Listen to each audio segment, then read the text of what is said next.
ಕಲಿಯುಗದ ಕಲ್ಪತರು ಭಕ್ತರ ಪಾಲಿನ ಕಾಮಧೇನು ಶ್ರೀ ಗುರುರಾಯರ ಆರಾಧನಾ ಮಹೋತ್ಸವ ಮಂತ್ರಾಲಯದಲ್ಲಿ ನಡೀತಾ ಇದೆ. ಮಧ್ಯಾರಾಧನೆಯ ಈ ದಿನ ರಾಯರಿಗೆ ಸ್ವರ್ಣ ರಥದಲ್ಲಿ ರಥೋತ್ಸವವನ್ನ ಕೂಡ ಮಾಡಲಾಗುತ್ತೆ. ಅದಕ್ಕೆ ಬೇಕಾದ ಸಿದ್ಧತೆಗಳನ್ನ ಕೂಡ ಮಾಡಿಕೊಳ್ಳಲಾಗ್ತಾ ಇದೆ. ಅದರ ನೇರ ಪ್ರಸಾರವನ್ನ ನಾವು ನೋಡ್ತಾ ಇದ್ದೀವಿ. ಇನ್ನೇನು ಕೆಲವೇ ಹೊತ್ತಿನಲ್ಲಿ ಸ್ವರ್ಣ ರಥದ ರಥೋತ್ಸವ ಪ್ರಾರಂಭ ಆಗಲಿದೆ.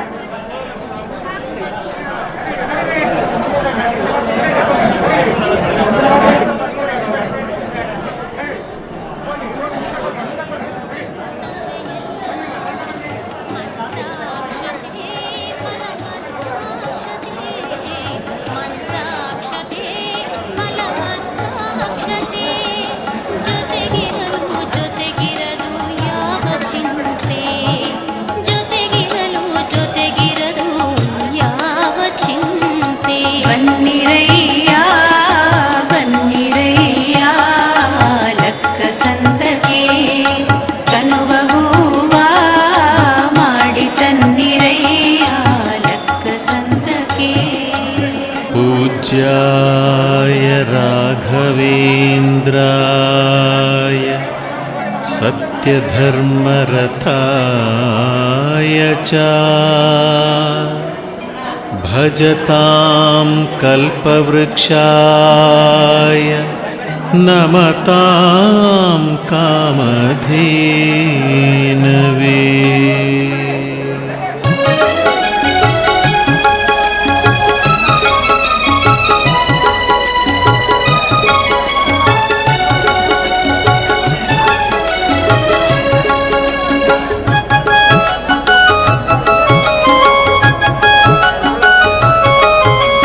ಮಂತ್ರಾಲಯವಾಸ ಲಕ್ಕಸಂದ್ರ ನಿವಾಸ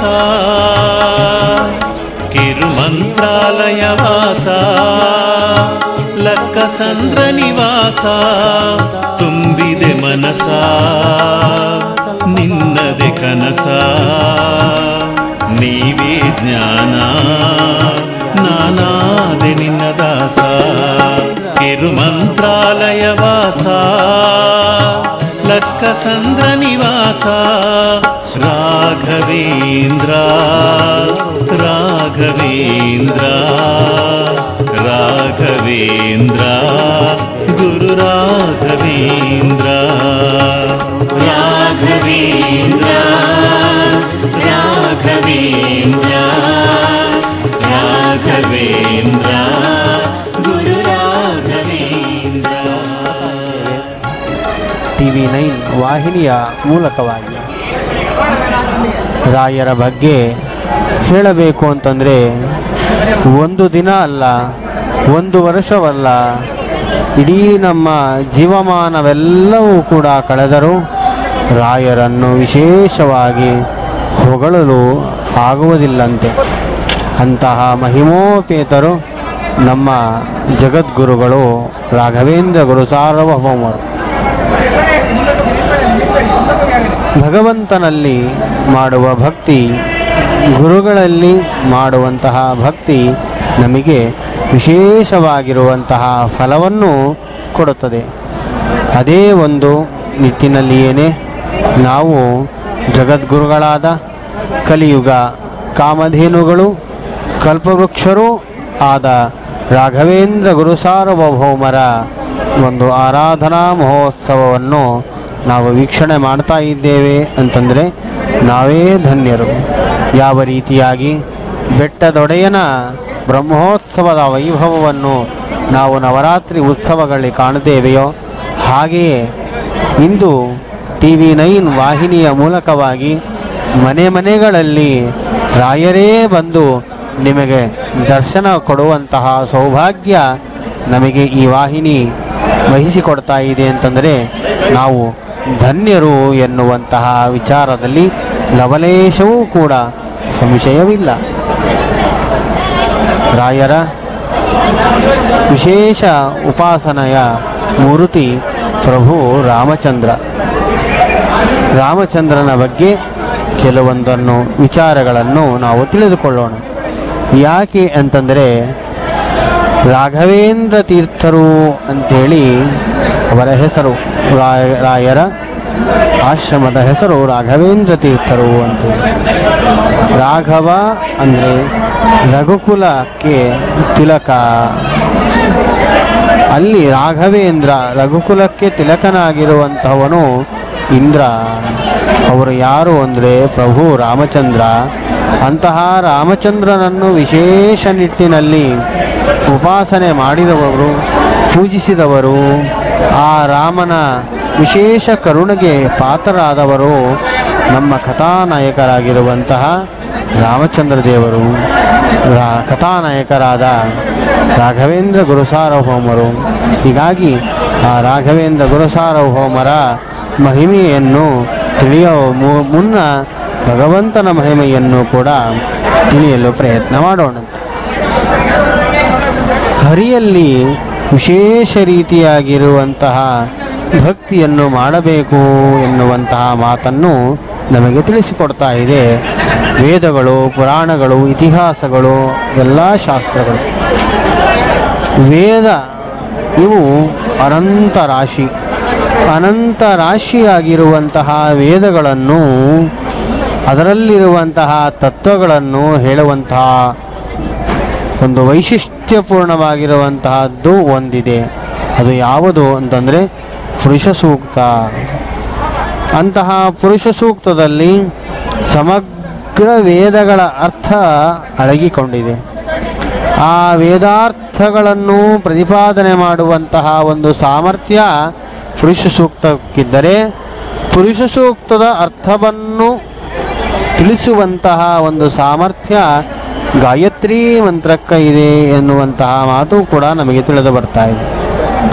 ಗಾಯತ್ರಿ ಮಂತ್ರದಲ್ಲಿ ತಿಳಿಸಿರುವಂತಹ ಭಗವಂತನ ಒಂದು ವಿಶೇಷ ವೈಶಿಷ್ಟ್ಯವನ್ನು ಪ್ರತಿಪಾದಿಸುವುದು ಯಾವುದು ಅಂದರೆ ಅದು ಓಂಕಾರ, ಪ್ರಣವ ಮಂತ್ರ ಎನ್ನುವಂತಹದ್ದನ್ನು ಕೂಡ ನಮಗೆ ಶಾಸ್ತ್ರ ತಿಳಿಸಿಕೊಡ್ತಾ ಇದೆ. ಅಂತಹ ಪ್ರಣವ ಮಂತ್ರದಿಂದ ಪ್ರತಿಪಾದ್ಯನಾದಂತಹ ವ್ಯಕ್ತಿ ಯಾರು ಅಂದರೆ ಸಾಕ್ಷಾತ್ತಾಗಿ ಶ್ರೀಹರಿ ನಾರಾಯಣ. ಇದರಲ್ಲಿ ಕಿಂಚಿತ್ತೂ ಸಂಶಯವಿಲ್ಲ ಎನ್ನುವಂತಹ ಮಾತನ್ನು ಕೂಡ ನಾವು ಹೇಳಬಹುದು. ಅಂತಹ ಪ್ರಣವ ಪ್ರತಿಪಾದ್ಯನಾಗಿದ್ದಾನೆ ಭಗವಂತ ಎನ್ನುವುದನ್ನು ದಾಸಶ್ರೇಷ್ಠರಾದ ಕರ್ನಾಟಕ ಸಂಗೀತ ಪಿತಾಮಹ ಎಂದೇ ಪ್ರಸಿದ್ಧರಾದ ಪುರಂದರದಾಸರು ಒಂದು ಕೀರ್ತನೆಯಲ್ಲೇ ನಮಗೆ ತಿಳಿಸ್ತಾರೆ. ಒಂದೇ ನಾಮದಲ್ಲಡಗಿದವೋ ಅಡಗಿದವೋ ಆನಂದದಿಂದುದಿಸಿರುವ ಅಖಿಳ ವೇದಗಳು ಒಂದೇ ನಾಮದಲ್ಲಡಗಿದವೋ. ಒಂದೇ ನಾಮವು ಪ್ರಹ್ಲಾದನಗಾಯಿತು, ಮತ್ತೊಂದು ನಾಮವ ಜಾಮೀಳನ ಸಲಹಿತು. ತಂದೆ ತಾಯಿಯ ಬಿಟ್ಟ ಕಂದ ಧ್ರುವರಾಯಗೆ ಆನಂದದಿಂದುದಿಸಿರುವ ಅಖಿಲ ಗುಣವೆಲ್ಲ ಒಂದೇ ನಾಮದಲ್ಲಡಗಿದವೋ. ಮತ್ಸ್ಯಾದ್ಯನಂತ ಅವತಾರ ಅವತಾರ ಸ್ವಚ್ಛಾದಷ್ಟಾದಶ ಪುರಾಣ ಸಾರ ಕಚ್ಚಪನಾಗಿ ಮೂರ್ಜಗಕ್ಕೆ ಆಧಾರ ಹರಿ ಸ್ವೇಚ್ಛೆಯಿಂದಲೇ ಮಾಡೋ ವ್ಯಾಪಾರ ಒಂದೇ ನಾಮದಲ್ಲಡಗಿದವೋ. ಒಬ್ಬರೀತಗೆ ಸಮರಿಲ್ಲ ಮಿಗಿಲಿಲ್ಲ, ಅಬ್ಬರದಲ್ಲಿ ಸಲಹುವ ಜಗವೆಲ್ಲ. ಕಬ್ಬು ಬಿಲ್ಲನ ಪಿತ ಪುರಂದರ ವಿಠಲ, ವೈದರ್ಭಿಯ ರಮಣನ ವರಸುಗುಣಗಳೆಲ್ಲ ಒಂದೇ ನಾಮದಲ್ಲಡಗಿದವೋ. ಈ ರೀತಿ ದಾಸಶ್ರೇಷ್ಠರು ಪುರಂದರದಾಸರು ಭಗವಂತನನ್ನು ಕೊಂಡಾಡ್ತಾರಂತೆ. ಅಂತಹ ಒಂದೇ ನಾಮಕದಲ್ಲಿ ವಿಶೇಷ ರೀತಿಯಿಂದ ಪ್ರತಿಪಾದ್ಯನಾಗಿರುವಂತಹ ಯಾವ ಭಗವಂತನಿದ್ದಾನೆಯೋ ಆ ಭಗವಂತನನ್ನು 4 ರೂಪಗಳನ್ನು ತಾಳಿ 4 ಅವತಾರಗಳನ್ನು ತಾಳಿ ಇಂದಿನ ಕಥಾನಾಯಕರಾಗಿರುವಂತಹ ರಾಘವೇಂದ್ರ ಗುರುಸಾರ್ವಭೌಮರು ವಿಶೇಷ ಉಪಾಸನೆಯನ್ನು ಮಾಡಿದ್ದಾರೆ. ಮೊದಲನೇ ಅವತಾರ ಅವರದು ಹಿರಣ್ಯಕಶಿಪುವಿನ ಮಗನಾಗಿ ಪ್ರಹ್ಲಾದ ಎಂಬಂತಹ ಭಾಗವತೋತ್ತಮರಾಗಿ ಅವತಾರ ಮಾಡಿದ್ದಾರೆ. ಅಂತಹ ಪ್ರಹ್ಲಾದರಾಜರ ಮೊದಲನೇ ಅವತಾರ ರಾಘವೇಂದ್ರರ ಮೊದಲನೇ ಅವತಾರ ಪ್ರಹ್ಲಾದರಾಜರು. ಅಂತಹ ರಾಘವೇಂದ್ರ ತೀರ್ಥರಿಗೆ ನಾವು ಇಂದು ವೃಂದಾವನಕ್ಕೆ ಪಂಚಾಮೃತದ ಅಭಿಷೇಕದ ನಂತರದಲ್ಲಿ ನಡೆಯುವಂತಹ ಉದ್ವಾರ್ಚನೆ, ಶುದ್ಧಾಭಿಷೇಕ ಇತ್ಯಾದಿಗಳನ್ನು ನಾವು ಕಾಣ್ತಾ ಇದ್ದೇವೆ.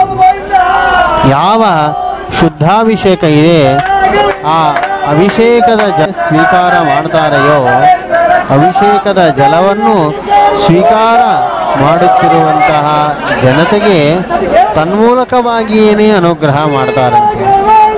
ಯಾತಕ್ಕೆ ಅಭಿಷೇಕದ ಜಲವನ್ನು ಅನೇಕ ಜನ ಸ್ವೀಕಾರ ಮಾಡಲಿಕ್ಕೆ ಪ್ರಯತ್ನ ಪಡ್ತಾರೆ, ಕಾತರತೆಯಿಂದ ಇರುವಂತವರಾಗ್ತಾರೆ ಅಂದರೆ ಆ ವೃಂದಾವನದಲ್ಲಿ ಸಾವಿರಾರು ಶಾಲಗ್ರಾಮ ಶಿಲೆಗಳು ನಾವು ಹೊತ್ತಿಕೊಂಡು ಕುಳಿತಿದ್ದಾರಂತೆ ರಾಘವೇಂದ್ರ ಗುರುಸಾರ್ವಭೌಮರು. ಶಾಲಿಗ್ರಾಮದ ಬಿಂದೋದಕ ಪಾನ ಮಾಡಿದರೆ ಸಾಕಂತೆ ನಮ್ಮ ಸಮಸ್ತ ಪಾಪಗಳ ನಾಶ ಅಂತ ನಮಗಾಗುತ್ತದೆ. ಅಷ್ಟೇ ಅಲ್ಲದೇನೆ ನಮ್ಮ ಅನೇಕ ರೋಗಗಳ ನಾಶವೂ ಕೂಡ ಆ ಶಾಲಗ್ರಾಮ ಬಿಂದೋದಕದಿಂದ ಅದು ಕೂಡ ಗುರುಗಳ ಬೃಂದಾವನದ ಮೇಲೆ ಹರಿದು ಬಂದಂತಹ ನೀರೇನಿದೆಯೋ ಆ ನೀರು ನಮ್ಮ ಅನಾದಿ ಕಾಲದ ಪಾಪವನ್ನು ಕೂಡ ನಾಶ ಮಾಡುವಂತಹದ್ದಾಗಿರುತ್ತದೆ. ಇದರಲ್ಲಿ ಕಿಂಚಿತ್ತೂ ಸಂಶಯವಿಲ್ಲ ಎನ್ನುವಂತಹ ಮಾತು ಕೂಡ ನಾವು ತಿಳಿದುಕೊಳ್ಳಬೇಕು. ಅಂತಹ ರಾಘವೇಂದ್ರ ಗುರುಸಾರ್ವಭೌಮರನ್ನು ಅನೇಕ ಭಕ್ತರು ರಾಘವೇಂದ್ರಾಯ ನಮಃ, ರಾಘವೇಂದ್ರಾಯ ನಮಃ, ರಾಘವೇಂದ್ರಾಯ ನಮಃ ಎಂಬಂತಹ ನಿಟ್ಟಿನಲ್ಲಿ ಭಕ್ತಿ ಪುರಸ್ಸರಗಳಿಂದ ಅಲ್ಲಿ ಪ್ರಾರ್ಥನೆ ಮಾಡ್ತಾ ಇದ್ದಾರೆ. ಯಾಕೆ ರಾಯರ ವೃಂದಾವನ ದರ್ಶನ ಮಾಡ್ತೇವೆ, ರಾಯರ ಆರಾಧನೆಯಲ್ಲಿ ಪ್ರತಿ ವರ್ಷವೂ ಕೂಡ ಭಾಗಿಗಳಾಗಿರ್ತೇವೆ, ಭಾಗಿಗಳಾಗಿದ್ದಾಗೆಲ್ಲವೂ ಕೂಡ ಪಂಚಾಮೃತವನ್ನು ನೋಡ್ತೇವೆ, ನಾವು ಕೃತಾರ್ಥರಾಗ್ತೇವೆ. ಮೇಲಿಂದ ಮೇಲೆ ಯಾತಕ್ಕೆ ನೋಡಬೇಕು ಎನ್ನುವಂತಹ ಸಂಶಯ ನಿಮಗೆ ಬರಬಹುದು.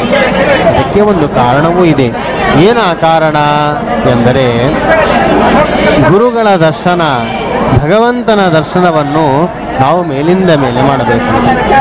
ನಾವು ಪ್ರತಿನಿತ್ಯದಲ್ಲೂ ಸಾಕಷ್ಟು ಪಾಪವನ್ನು ಮಾಡ್ತೇವೆಂತೆ. ಎಷ್ಟು ಪಾಪ ಅಂದರೆ ನಾವು ಪ್ರತಿನಿತ್ಯದಲ್ಲಿ ಒಂದು ಬಾರಿ ಕಣ್ಣು ರೆಪ್ಪೆ ಮುಚ್ಚಿ ತೆಗೆಯುವಷ್ಟು ಸಮಯದಲ್ಲಿಯೇ 10 ಜನ್ಮಗಳಿಗೆ ಆಗುವ ಪಾಪವನ್ನು ಸಂಪಾದನೆ ಮಾಡಿಕೊಂಡು ಇಟ್ಟುಕೊಳ್ಳುತ್ತೇವಂತೆ.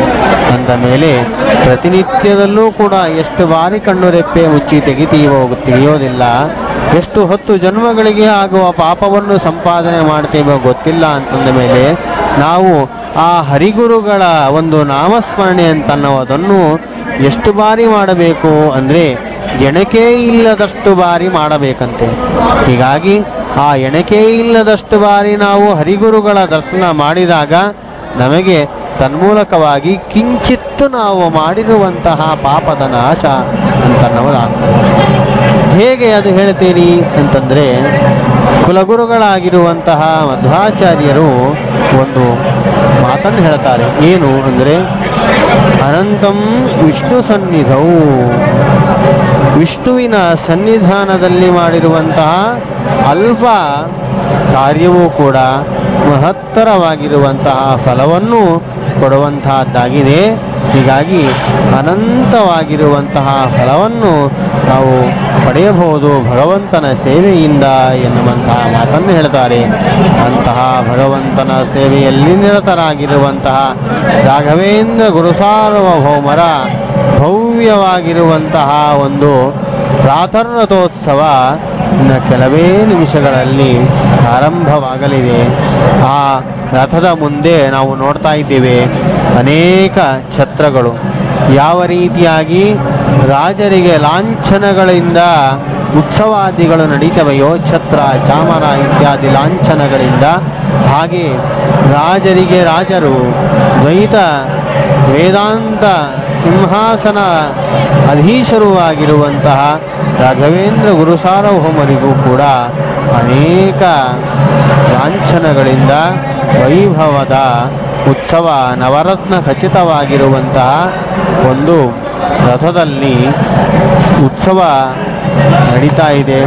ರಾಯರ ಬಂಗಾರಮಯವಾಗಿರುವಂತಹ ಪ್ರತೀಕವನ್ನು ನಾವು ನೋಡ್ತಾ ಇದ್ದೇವೆ. ಆ ರಥದಲ್ಲಿ ಪೂಜ್ಯ ಶ್ರೀಪಾದರು ರಾಘವೇಂದ್ರ ಗುರುಸಾರ್ವಭೌಮರ ಪ್ರತೀಕಕ್ಕೆ ಆರತಿಯನ್ನು ಮಾಡ್ತಾ ಇದ್ದಾರೆ. ದುರ್ವಾದಿಧ್ವಾಂತರವಯೇಮಿಷ್ಟವೇಂದೀವರೇಂದವೇ ಶ್ರೀ ರಾಘವೇಂದ್ರ ಗುರವೇ ನಮೋ ಅತ್ಯಂತ ದಯಾಲವೇ. ಅತ್ಯಂತ ದಯಾಳುಗಳಂತೆ ರಾಘವೇಂದ್ರ ಗುರುಸಾರ್ವಭೌಮರು.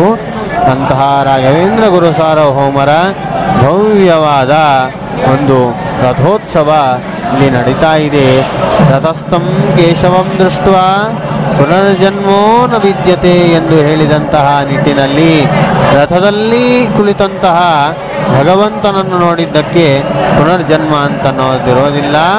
ಹಾಗೆಯೇನೆ ರಥದಲ್ಲಿ ಇರುವಂತಹ ಯಾವ ಗುರುಗಳ ಭಗವಂತನ ಅಧಿಷ್ಠಾನಭೂತರಾಗಿರುವಂತಹ ಯಾವ ರಾಯರು ಇದ್ದಾರೆಯೋ ರಾಯರನ್ನು ನೋಡುವುದರಿಂದಲೂ ಕೂಡ ನಮಗೆ ಪುನರ್ಜನ್ಮ ಅಂತನ್ನೋದಿರೋದಿಲ್ಲ ಎನ್ನುವಂತಹ ಮಾತನ್ನು ನಾವು ಇಲ್ಲಿ ತಿಳಿದುಕೊಳ್ಳಬೇಕು. ರಾಯರನ್ನು ನೋಡುವ ಸಲುವಾಗಿ ಅನೇಕ ಭಕ್ತಜನ ಅನೇಕ ರೀತಿಯ ಬೇಡಿಕೆಗಳನ್ನು ಬೇಡುತ್ತಾ ನಮ್ಮ ಕಷ್ಟ ಕಾರ್ಪಣ್ಯಗಳನ್ನು ನಾಶ ಮಾಡಿ ಎನ್ನುವಂತಹ ಪ್ರಾರ್ಥನೆಯಿಂದ ಅವರ ಪಾದಕ್ಕೆ ಎರಗಿದವರಾಗಿದ್ದಾರೆ. ಯಾರಾದರೆ ಶರಣು ಹೊಂದಿದ್ದಾರೆಯೋ ಅವರನ್ನು ಸರ್ವತಾ ಎಂದೆಂದಿಗೂ ಕೈ ಬಿಡುವುದಿಲ್ಲ. ಕೈ ಬಿಟ್ಟದ್ದು ಕೂಡ ರಾಯರ ಒಂದು ಮಹಿಮಾ ಚರಿತ್ರೆಯಲ್ಲೇ ಇಲ್ಲ ಎಂದು ಕೂಡ ನಾವು ಹೇಳಬಹುದು. ಆದರೆ ನಂಬಿಕೆ ಅಂತನ್ನುವುದು ಅತ್ಯಂತ ಮುಖ್ಯವಾಗಿರುವಂತಹ ಸಂಗತಿ. ಅಂತಹ ರಾಘವೇಂದ್ರ ಗುರುಸಾರ್ವಭೌಮರ ಒಂದು ಭವ್ಯವಾಗಿರುವಂತಹ ಆರಾಧನಾ ಮಹೋತ್ಸವದಲ್ಲಿ ನಾವು ಭಾಗಿಗಳಾಗಿದ್ದೇವೆ. ನಾವೆಲ್ಲರೂ ರಾಯರ ಒಂದು ವಿಶೇಷ ಕೃಪೆಗೆ ಪಾತ್ರರಾಗೋಣ. ಪಲ್ಲಕ್ಕಿಯಲ್ಲೂ ಕೂಡ ರಾಯರ ಒಂದು ಮೃತ್ತಿಕಾ ಬೃಂದಾವನದ ಪ್ರತೀಕ ಅಲ್ಲಿ ಉತ್ಸವ ಆಗ್ತಾ ಇದೆ. ಮುಂದೆ ಪಲ್ಲಕ್ಕಿಯಲ್ಲಿ ರಾಯರು, ಹಿಂದೆ ಪ್ರತೀಕರಾಗಿ ರಥದಲ್ಲಿ ರಾಯರು, ಈ ರೀತಿಯಾಗಿ ಉತ್ಸವ ಆರಂಭವಾಗ್ತಾ ಇದೆ.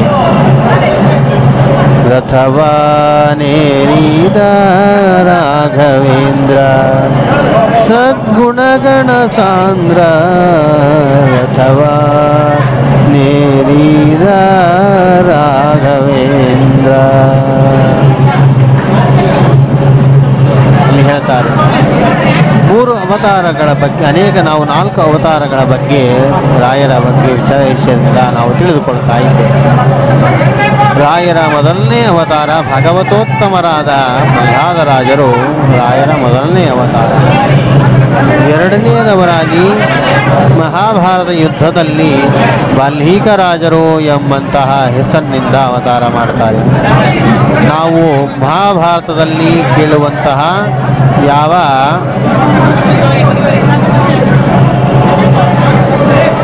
ಭೀಷ್ಮರು ಅಂತ ಹೇಳಿ ಕೇಳ್ತೇವೆಯೋ ಆ ಭೀಷ್ಮಾಚಾರ್ಯರ ದೊಡ್ಡಪ್ಪಂದಿರು ಬಾಲ್ಮೀಕರಾಜರು.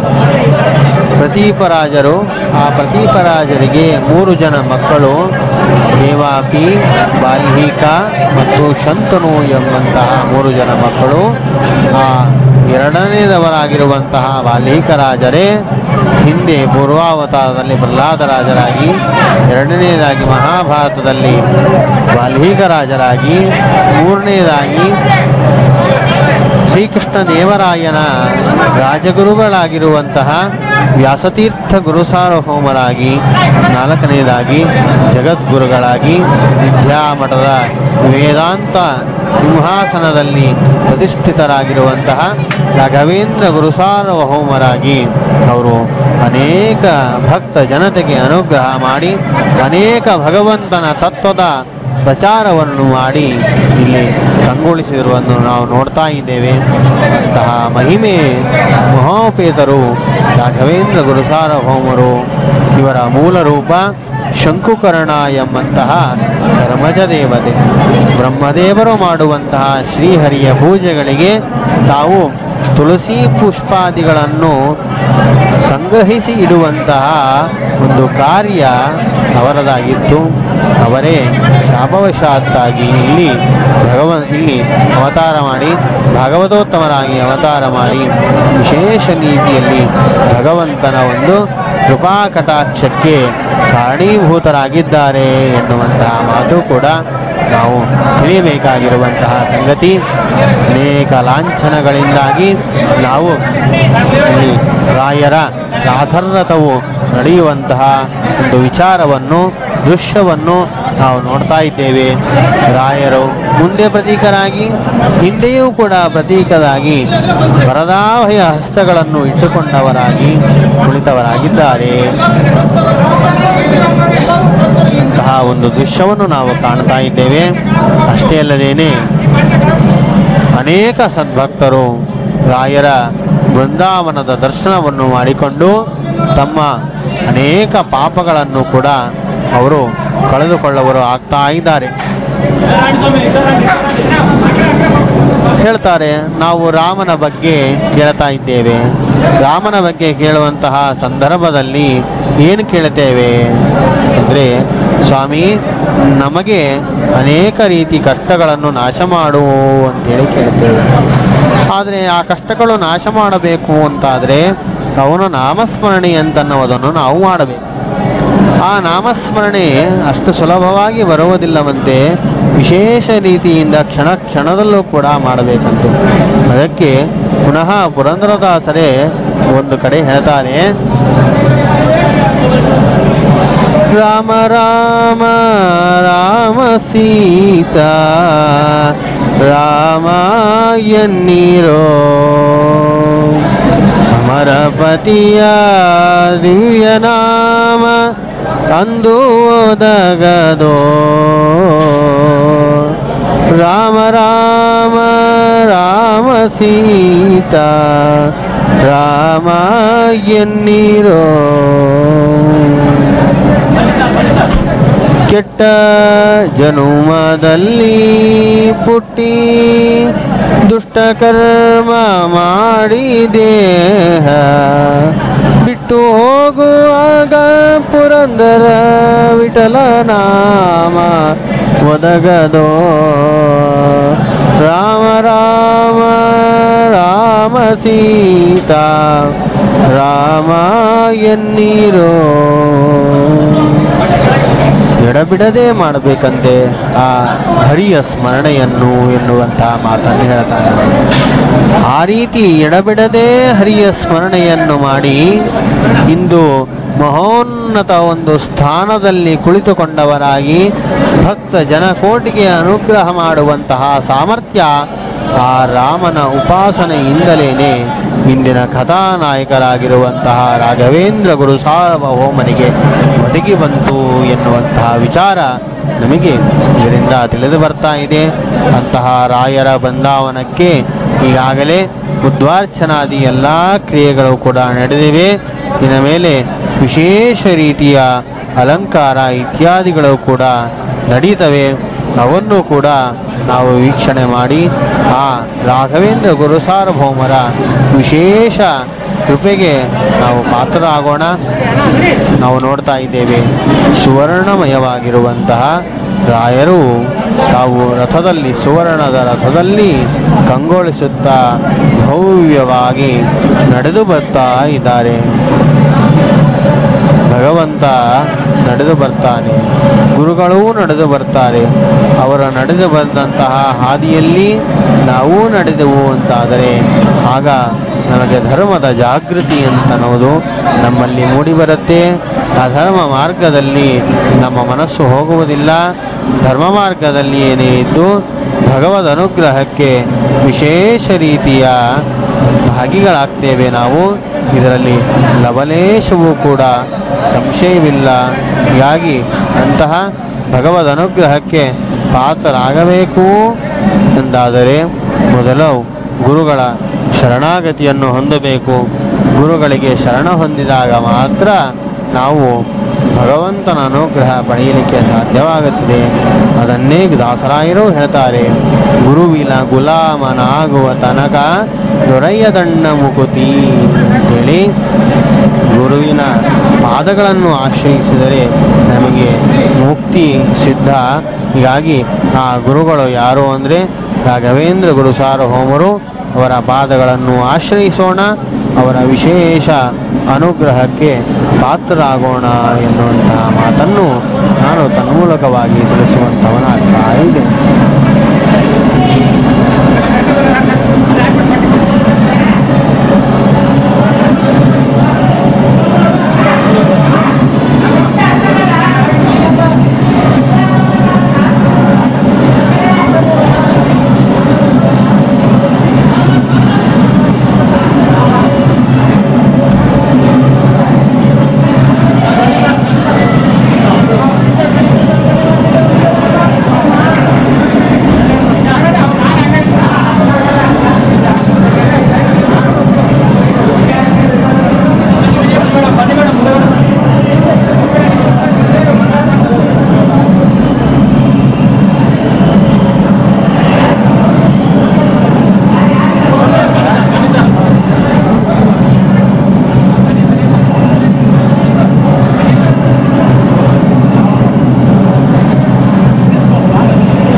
ರಾಯರ ಭಜಿಸುವ ಗಾನ ಸಂದ್ರ, ಶ್ರೀರಾಯರ ಭಜಿಸುವ ಗಾನ ಸಂದ್ರ, ಜ್ಞಾನ ಜ್ಯೋತಿ ಬೆಳಗು ಜ್ಞಾನ ಸಂದ್ರ, ಜ್ಞಾನ ಸಂದ್ರ, ಜ್ಞಾನ ಜ್ಯೋತಿ ಬೆಳಗು ಜ್ಞಾನ ಸಂದ್ರ, ಜ್ಞಾನ ಸಂದ್ರ, ಲಕ್ಕ ಸಂದ್ರ ಇದು ಲಕ್ಕ ಸಂದ್ರ, ರಾಯರು ನೆಲೆಸಿಗ ಪುಣ್ಯ ಸಂದ್ರ, ಲಕ್ಕ ಸಂದ್ರ ಇದು ಲಕ್ಕ ಸಂದ್ರ, ರಾಯರು ನೆಲೆಸಿಗ ಪುಣ್ಯ ಸಂದ್ರ, ಅಕ್ಷಯ ಸಂದ್ರ ನಿಶ್ಚಯ ಸಂದ್ರ, ಅಕ್ಷರ ಸಂದ್ರ ಸಕ್ಕರೆ ಸಂದ್ರ ಅಕ್ಷಯ ಸಂದ್ರ ನಿಶ್ಚಯ ಸಂದ್ರ ಅಕ್ಷರ ಸಂದ್ರ ಸಕ್ಕರೆ ಸಂದ್ರ ಲಕ್ಕ ಸಂದ್ರ ಇದು ಲಕ್ಕ ಸಂದ್ರ ರಾಯರು ನೆಲೆಸಿಗ ಪುಣ್ಯ ಸಂದ್ರ ಲಕ್ಕ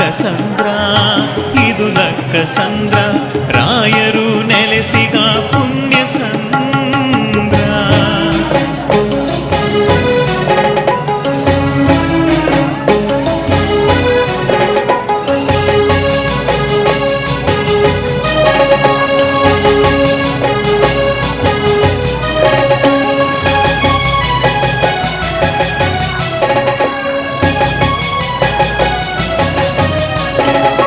ಅನ್ನದಾಸೋಹ ನಡೆಯು ಅಕ್ಷಯ ಸಂದ್ರ ಕಾರ್ಯಸಿದ್ಧಿಗೊಳ್ಳು ನಿಶ್ಚಯ ಸಂದ್ರ ಅನ್ನದಾಸೋಹ ನಡೆಯು ಕುಳಿತಂತಹ ರಾಯರ ಪ್ರತೀಕವನ್ನು ಈಗ ತೆಗೆದು ಪುನಃ ಮುಂದಿನ ಕಾರ್ಯವನ್ನು ನಡೆಯುವಂತಹ ದೃಶ್ಯವನ್ನು ಕೂಡ ನಾವು ಕಾಣ್ತಾ ಇದ್ದೇವೆ. ರಾಯರು ಅಂಥೇಳಿ ಸ್ಮರಣೆ ಮಾಡಿದರೆ ಸಾಕಂತೆ ಅವರ ಕೃಪೆ ನಾವು ಎಲ್ಲಿದ್ದರೂ ಕೂಡ ಆಗುತ್ತದೆ.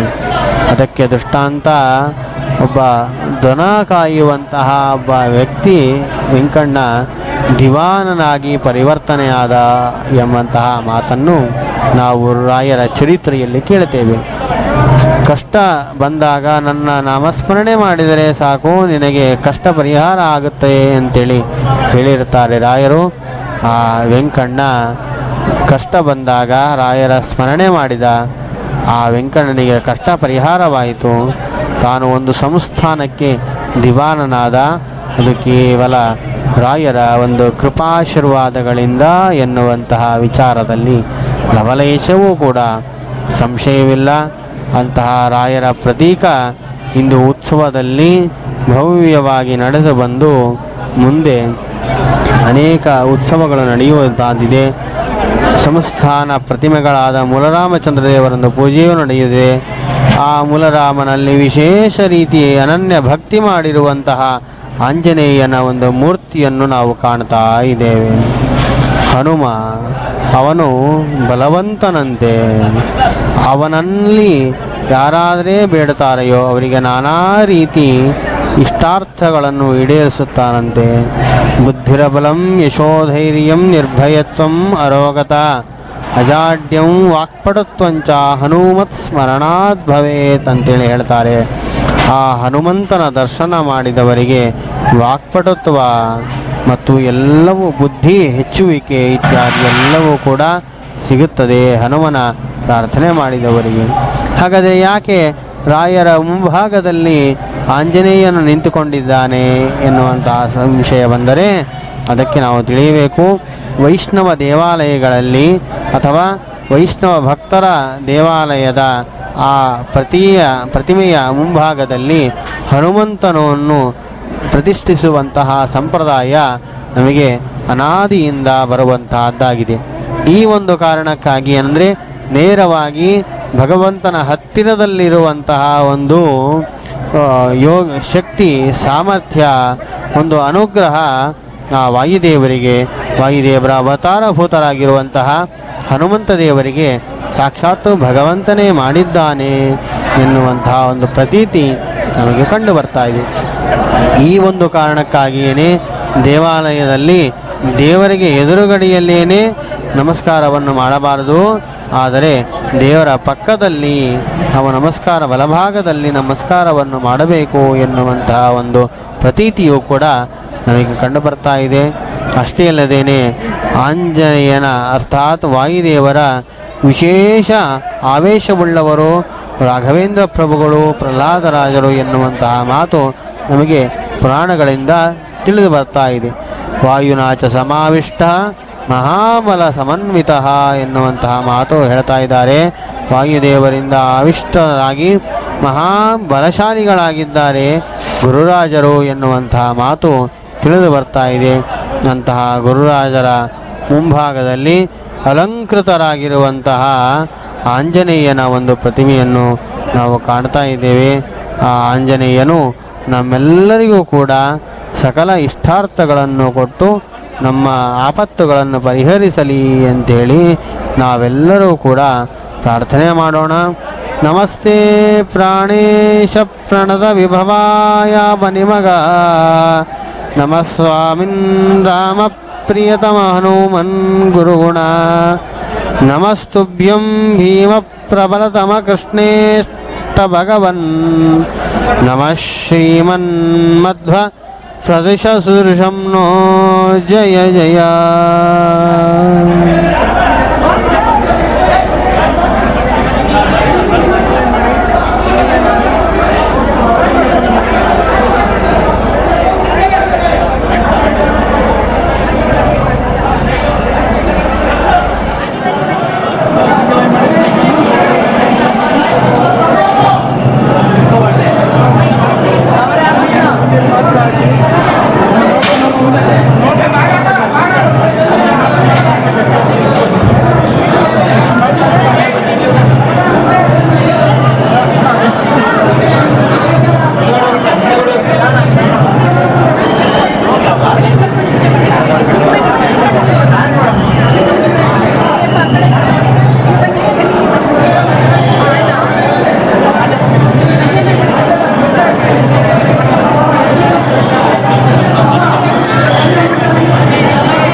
ಸಂದ್ರ ರಾಯರು ನೆಲೆಸಿಗ ಪುಣ್ಯ ಸಂದ್ರ.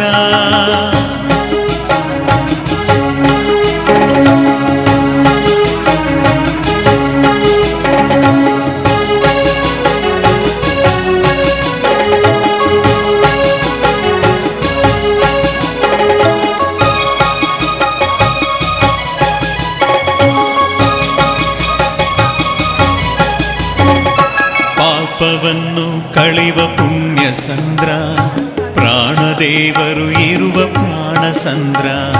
ಪಾಪವನ್ನು ಕಳೆವ ಪುಣ್ಯ ಸಂದ್ರ ಪ್ರಾಣದೇವರು ಇರುವ ಪ್ರಾಣ ಸಂದ್ರ. ಕಶ್ಮಲ ಸ್ವಚ್ಛಿಸೋ ನಿರ್ಮಲ ಸಂದ್ರ, ಕಶ್ಮಲ ಸ್ವಚ್ಛಿಸೋ ನಿರ್ಮಲ ಸಂದ್ರ. ಲಕ್ಕ ಸಂದ್ರ ಇದು ಲಕ್ಕ ಸಂದ್ರ, ಲಕ್ಕ ಸಂದ್ರ ಲಕ್ಕ ಸಂದ್ರ ಇದು ಲಕ್ಕ ಸಂದ್ರ, ಲಕ್ಕ ಸಂದ್ರ ಲಕ್ಕಸಂದ್ರ ಇದು ಲಕ್ಕಸಂದ್ರ ರಾಯರು ನೆಲೆಸಿಗ ಪುಣ್ಯ ಸಂದ್ರ ಲಕ್ಕಸಂದ್ರ ಇದು ಲಕ್ಕಸಂದ್ರ ರಾಯರು ನೆಲೆಸಿಗ ಪುಣ್ಯ ಸಂದ್ರ ಧ್ಯಾನ ಸಂದ್ರ ಗಾನ ಸಂದ್ರ ಗಾನ ಸಂದ್ರ ಧ್ಯಾನ ಸಂದ್ರ ಧ್ಯಾನ ಸಂದ್ರ ಗಾನ ಸಂದ್ರ ಗಾನ ಸಂದ್ರ ಇದು ಜ್ಞಾನ ಸಂದ್ರ ಲಕ್ಕಸಂದ್ರ ಇದು ಲಕ್ಕಸಂದ್ರ ರಾಯರು ನೆಲೆಸಿಗ ಪುಣ್ಯ ಸಂದ್ರ ಲಕ್ಕಸಂದ್ರ ಇದು ಲಕ್ಕಸಂದ್ರ ರಾಯರು ನೆಲೆಸಿಗ ಪುಣ್ಯ ಸಂದ್ರ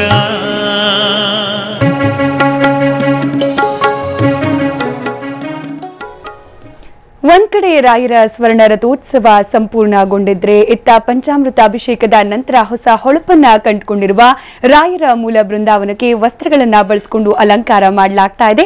ಇದರ ನೇರ ಪ್ರಸಾರ ಮುಂದುವರಿಯುತ್ತೆ ಚಿಕ್ಕದೊಂದು ಬ್ರೇಕ್ನ ನಂತರ.